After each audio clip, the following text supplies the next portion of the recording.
सजग असलेलं एकमेव व्यासपीठ भारत न्यूज 44। बातमी तीही बिनधास्त। पनवेल महापालिका हद्दीतील खिडूकपाडा येथे गेली 22 वर्ष अखंडपणे सुरू असणारा श्री दत्त जयंती महोत्सव हा सोहळा तालुक्यात प्रसिद्ध असा उत्सव सोहळा म्हणून ओळखला जातो। याही वर्षी श्री दत्त जयंतीचा हा सोहळा विविध मान्यवरांच्या उपस्थितीत गुरुवारी 4 डिसेंबर रोजी मोठ्या उत्साहात साजरा करण्यात येत असून आदल्या दिवसापासूनच भक्तिमय कार्यक्रमाचे आयोजन करण्यात आले असून कार्यक्रमाची सांगता दत्त जयंतीच्या रात्री भाविकांना नाटकाची मनोरंजन मेजवानी देऊन होणार आहे। यावेळी तालुक्यातील भाविकांना या दत्त जयंती सोहळ्याला मोठ्या संख्येने उपस्थित राहून महाप्रसादाचा लाभ घ्यावा। तसेच सायंकाळी 6 वाजता होणारी महाआरती ही लोकनेते रामशेठ ठाकूर यांच्या हस्ते पार पडणार आहे। यावेळी भाविकांनी श्री दत्ताचे दर्शन घेऊन सायंकाळच्या महाआरतीला मोठ्या संख्येने उपस्थित राहावे असे आवाहन श्री दत्त भक्त तथा भाजपचे वाहतूक संघटनेचे अध्यक्ष आम्ही श्रमिक कामगार संघटनेचे अध्यक्ष प्रभुदास उर्फ अण्णा भोईर यांनी केली आहे। आता दत्त जयंती तर मी माझ्या आईच्या कालापासून बघत आलोय, पण तिचीच प्रेरणा आणि तिचाच ते आशीर्वाद, तिच्याच कृपेने या दत्त जयंती मी करतो 22 वर्षापासून।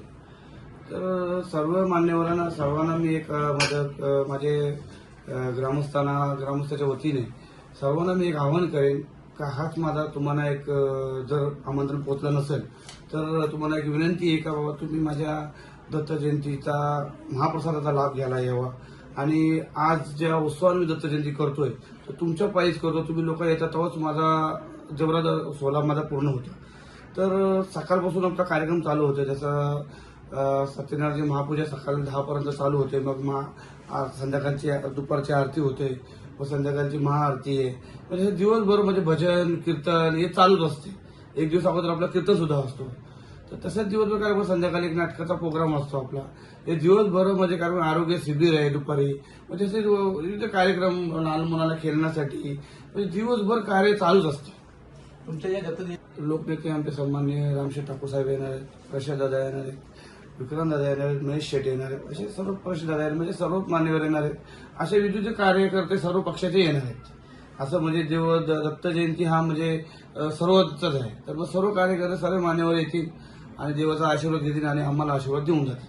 केलं तर मला वाटतं तर माझे 20-25 हजारांच्या जास्त भाविक येऊन जातात आणि 10-15 हजारचे लोक जेवून जातात आणि 20-25 हजारचं कुठेच गेले नाही, अशी लोकही चालूच असतात। विनंती करतो का कधी कधी असं होतं का बाबा तुम्हाला आमंत्रण माझं पोहोचत नाही, तर तुम्ही असं समजू नका का आम्हाला आमंत्रण आलं नाही। हा देव हा सर्वांचा आहे, तर तुम्ही आवर्जून या, कारण की तुम्ही आले तर मला सोहळा पूर्ण होतोय आणि तुम्ही येऊन आपल्या सोहळ्याचा पूर्ण लाभ घ्या आणि येऊन मला म्हणजे एक माझा मान सन्मान घेऊन जा आणि मला एक माझी प्रेरणा वाढवून जा तुम्ही।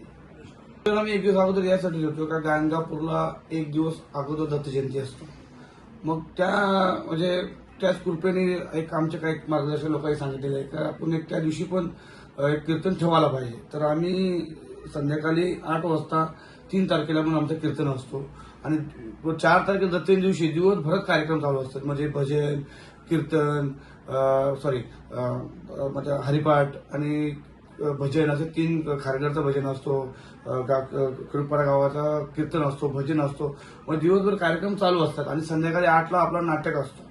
तर नाटकाच्या दृष्टिकोनाने लोक काय सर्व म्हणजे नाटकासाठी बघायला भाविक असतात एकदम, तर मग त्याच्यामध्ये पूर्ण टाइम निघून जातात, म्हणून आम्ही एक दिवसामध्ये कीर्तन पण करतो।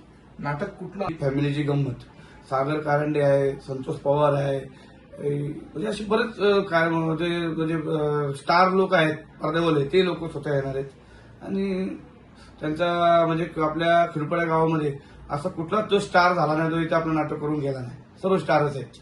भारत न्यूज 44 साठी भूषण साळुंखे, पनवेल। अशाच नवनवीन अपडेटसाठी बघत रहा भारत न्यूज 44।